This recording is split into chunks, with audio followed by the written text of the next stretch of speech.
Howdy YouTube, and welcome to this episode of the Gunman. So today we're going to be spray painting my two Nintendo 64 controllers, and I'll be taking you guys right through the entire process. It's actually a relatively simple process, and I would imagine that most people with any painting background would be able to do something pretty similar. Like, the hardest thing for this job was actually getting the stencils to do the design. Apart from that, you could just do it in simple colors and you wouldn't have an issue at all. Yeah, a couple of things to sort of keep in mind, and that is not overloading the paint. So what you actually see me doing first up here is sanding down those L and R L and R bumper buttons, so that, because I noticed when I pulled it apart that they didn't have much movement in them. They were really actually quite tight in there. So I'm actually taking a bit of the plastic off, so that's actually going to compensate for the paint, that I don't actually overload it. Now the buttons, most of the rest of the buttons on the Nintendo 64 controller do have quite a lot of play in them before you paint them. However, a lot of them are quite tight now, but it's not an issue at all. It doesn't make it hard to use at all. There was a couple of the buttons that I did actually have to do a little bit more sanding out. So what I did later on was just got a little bit of 800 grit sandpaper, and I just got one of my pens that I had here at home. I wrapped the sandpaper around the pen and I just sanded out on the inside edge. So not the button itself, I sanded out on the inside edge. As far as prep work goes, it really is quite basic. I just put prep work. I just sanded it down lightly with some 800 grit, and as I mentioned, I did just sand down a couple of those buttons a little bit too, mainly just the L and R buttons on these controllers. But if you were to do something like this on a different controller, let's just say you had a PlayStation 4 controller, you can see that there's not quite as much play here as what there was in my Nintendo 64 controllers. So you just want to be really mindful of that when you're painting them. Maybe even look into getting a airbrush or something like that, so that you're not going to overload the material on there. I wanted these to look really good, so I didn't actually want any masking edges. So later on, what you're going to notice is that I put the 007 logo on it. I'll then be sanding that back flat and putting more clear coat over, so there's no raised edge where it says 007. It's going to be fully buried under that clear coat. But yeah, as I say, like, I might not do that, and I probably wouldn't do that if I was painting a different controller that was a little bit tighter. I'd possibly just go and look at using an airbrush and get a minimal edge in the base coat, and then just put the one or two coats of clear coat over it and call it good. So I'm doing like a bit of a opposite design. I'll give you a look at one of the controllers I've got sitting up here. I'll give you a better look at them later on in the video.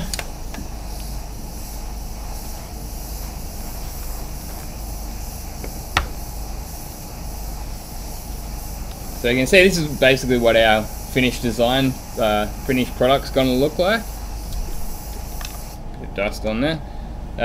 So yeah, you can see I did black and gold, and then gold and black on the other one. Sort of like an inverted color style. So this one here was basically to look like the Nintendo 64 I painted, and the other one obviously just the inverted colors of that. And I think they look quite cool. I'm really happy with how they came up. So first up, I just went and put the plastic primer down. That's what you saw me put down first, just 1 or 1.5 coats, just to make sure you have plastic primer over every single surface. Sometimes what I do actually put 2 coats of plastic primer on, just to make sure I didn't miss anything. Like, 1 coat is enough as long as you get everything covered, but yeah, for what it's worth, just put the second one on. The plastic primer is quite thin. It's got a viscosity similar to thinners, so it's not like you're going to be getting a big thick film build with your plastic primer. And then you put a couple of coats of base coat down, 2 to 3 coats of base coat until you have coverage. So this gold was just straight out off the bench, straight off the tinting machine, and it covered quite good as well. It's a very fine gold pearl. And black, obviously, that's only really going to need 2 coats, and then a couple of coats of clear coat. So you probably noticed that I painted the face of the handle first, and then I took it home. I did 1 in each different color. I hadn't actually cleared them yet. So while they're still in the base coat, which is when I'm cutting out these stencils. So it's a little bit trickier on these controllers than what it was on the Nintendo 64 itself, because there is these curved areas. I kind of knew there was going to be a few little sections around these corners that weren't going to be 100%, because as I was pushing it down, it just didn't want to stick into those edges. So I knew there was going to be little bits I had to touch up, and I literally did just touch them up with a brush, and they came out quite nice. Like, they aren't 100% perfect, but to be honest, I'm really wrapped with the overall finish. As I say, I'll give you guys a good proper look at these big screen at the end if you care to hang around to the end.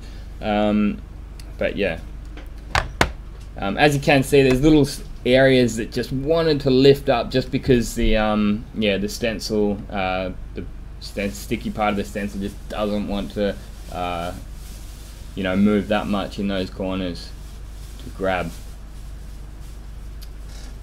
And again, as I said, you could swap this stage out for an airbrush if you like. So you could be applying this paint with an airbrush and just get minimal material until it's just covered, and then get a lot less of the film build there. So what I wanted to do here with the Nintendo, I wanted to keep that. Like, my other option was to like completely flush it out, but then you're kind of losing some of that iconic Nintendo branding there. I didn't really have any other ideas to actually get the red and white in there other than masking it out, spraying the red on this one first. So I sprayed that red after masking it out, and then I just went over the top with a touch-up brush, and I had a really fine tipped touch-up brush and a bit of base coat, and I just touched it up. Like, it's not perfect, but I'm sure that from that kind of a distance you don't notice it, and I don't really notice it as I'm playing anyway. It looks good enough for me.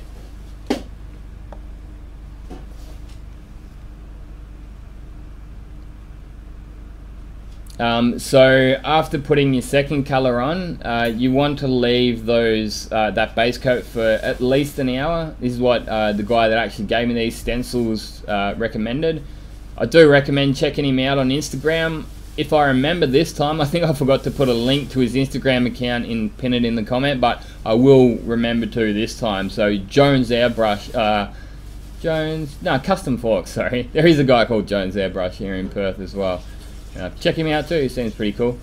But yeah, I'd actually like to do a lot more of this kind of work. I'm going to be moving home soon, and I'm just living in a little one-bedroom apartment at the moment, and we're going to get a two-bedroom apartment, and I'm going to get something that's got a garage, so I can just get like a small compressor and do some custom work at home, learn how to do some airbrushing. I've got like a DVD up here, which is like takes you right through the basics of airbrush work and stuff like that. So yeah, I'm looking forward to it.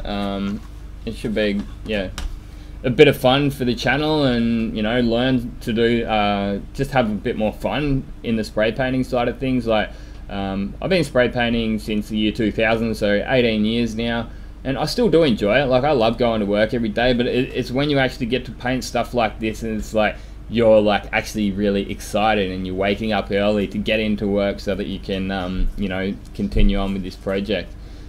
So you will see here I'm using a airbrush needle here, and that's really handy to get these stencils off. It's just quite precise little needle there that you can pick up the edges with. I obviously did speed up some of the sections of this video just to stop it from getting too long. The video where I painted the console itself, that went for about 45 minutes, and I make no apologies for making a long video, because at the end of the day you don't have to watch it if you don't want to anyway. So you can see in some of those edges there, I just had to do a couple of little touch-ups, both gold and some of the black as well, but end result is something that looks quite good.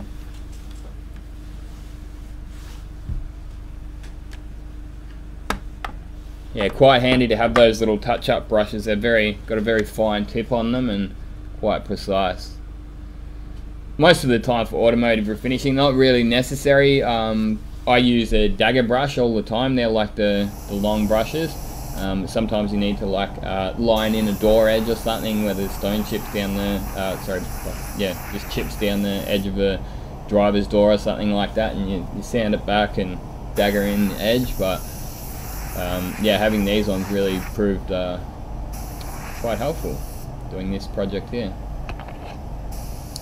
And yeah, so this is just clear coat, and I'm using the DNA custom clear on this job, and I love it. It's really good. It dries really nice and hard, and it's a fully clear coat. They sent this out to me probably like a year and a half ago, and I've been saving it for yeah, some special custom jobs, and yeah, perfect job for it. Just here, using the Segola Mini Extreme gun. I didn't really rate it massively high when I first got it. I found it, I don't know, just didn't like it that much, and then I actually sold a couple of the other mini guns I had, and I'm like, well, I'm just gonna have to use this gun, and I'm absolutely loving it now. It's more of a MIDI gun. Like, I've used full-size spray guns that have got smaller fans on them than that Segola Mini Extreme, so yeah, it's pretty good little mini gun. I quite like it. As you can see here, I let the clear coat obviously dry overnight, gave it a couple of bakes. I did find that these controllers are fine to bake, so if you're, you know, a spray painter in a workshop and you did want to give these a bake in the spray booth, you are pretty right to get them up to at least 60 degrees, you know. So as I mentioned before, I just decided to do a little bit of airbrushing around the Nintendo logos, a bit of touch-ups. What I ended up finding is, like on this this one here, first time I did it, I tried putting the airbrush of the white down, and then when I was doing the red, the white was bleeding, so I actually needed to get some clear onto it to stop the red base coat freshening up the white that was underneath there. It was just sort of making a bit of a mess, so that's why, as you see me here, I'm just clearing the whole thing down to seal it down.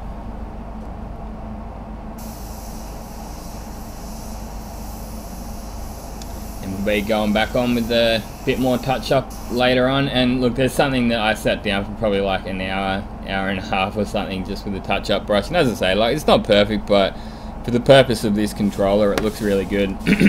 I took the opportunity to change these toggle switches as well. I've got the GameCube style controller, and you wouldn't believe it, like in the previous video when I painted my Nintendo 64, I was telling people, like, yeah, like I pulled it apart and it was oily, and it wasn't working before I pulled it apart, and then I got it going, and then I put it back together. I got one session out of it. I got to play a few of these classic games that I hadn't played in years, and it stopped working. And I do have another Nintendo 64. I thought I'll just bring the other Nintendo 64. It stopped working as well. Like, I'm getting power lights out of them. Nothing else is working. I tried it a couple of times. It's quite frustrating. Like, it's especially annoying because I remember the Nintendo 64 as always being a really reliable console. Like, your original Nintendo, the NES, they were on and off. They would and wouldn't work, but now I've got two Nintendo 64s that don't work, and this one again is not working. I probably will, like, pull it apart and see if I can see anything that's obvious that's stopping it from working, but yeah, a little bit frustrating. So yeah, I can't actually tell you how good these toggles are, or these analog sticks are, because the bloody thing isn't working anymore. So I've never actually got the chance to use them, but you can see that all these buttons are working fine. Yeah, previously there was a lot of movement, as I mentioned before, but now they're just nice and snug, but completely functional. That start button here too, it was quite built up, and it was on the controller itself. So as I said, I just got my pen, my trusty old DeVilbiss pen, wherever it is. It's probably over there somewhere. And yeah, as I said, just wrapped a bit of sandpaper around it. It took a bit of time, but yeah, got it to a point where it's nice and open. So as I mentioned before, I'll give you guys a good look at them up close and how they came out. You can see they've got an absolutely killer gloss on them. Really nice deep shine to them because they got flow coated. Like, there are a few imperfections around that Nintendo logo, but honestly, it's something I'm really happy with.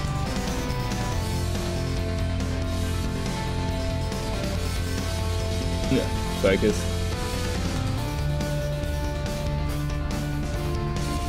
I even went to the extent of taking them in again after I painted most of them. I took them back in and painted the places where it actually plugs into the system itself. So they look really cool when they're plugged in. And here's the other one. Like, there is a few imperfections. Like, I didn't even notice till later on that this must, this must have moved a little bit. That stencil's kind of off to the side a bit. You probably wouldn't have noticed if I didn't point it out, but it's all good. Still looks awesome. Like, there is a few little imperfections. If you really wanted to, you could spend the extra time around the Nintendo logo and get it a little bit better, but honestly, they look totally awesome. As you can see there's no like built up edge, there's no like raised section where the lettering is or anything. I'd invite you over to play some 007, but I can't because my 64s don't work. Anyway, I hope you guys have enjoyed watching this video. If you did, give it a big thumbs up. Make sure you hit to subscribe if you're not already. We'll hopefully be doing some more custom work in the future. Now you've seen this video, get out there and paint some shit. Thanks for watching, and this has been another Gunman production. Goodbye.